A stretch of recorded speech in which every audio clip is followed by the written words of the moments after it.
வணக்கம் அக்கா. இன்றைக்கி என்ன வீடியோன்னா, அன்றைக்கி நம்ம வீட்டு பால் காய்ச்சி எப்படி போச்சுன்னு கேட்டீங்க.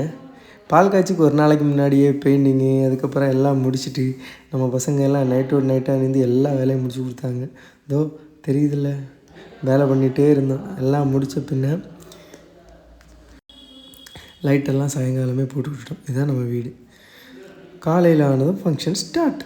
அதுக்கப்புறம் நம்ம ஃபேமிலியில் அண்ணன், மச்சான், அக்கா, கொழுந்தியா, பெரியம்மா, சித்தி, சித்தப்பான்னு எல்லாருமே வந்திருந்தாங்க. வந்ததுக்கப்புறம் நம்ம சுற்றமும் நட்பும் எல்லாருமே வந்திருந்தாங்க.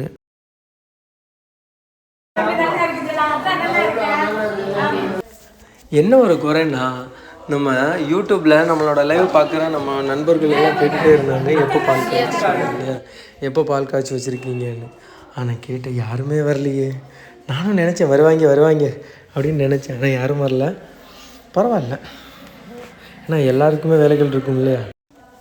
அப்படி நம்ம வீட்டு ஃபங்க்ஷன் ஓரளவு போய்ட்டு இருந்துச்சு. நம்ம ஃப்ரெண்ட்ஸ் அதுக்கப்புறம் தெரிஞ்சவங்க எல்லாருமே நிறைய கிஃப்ட்டு கொடுத்துருந்தாங்க.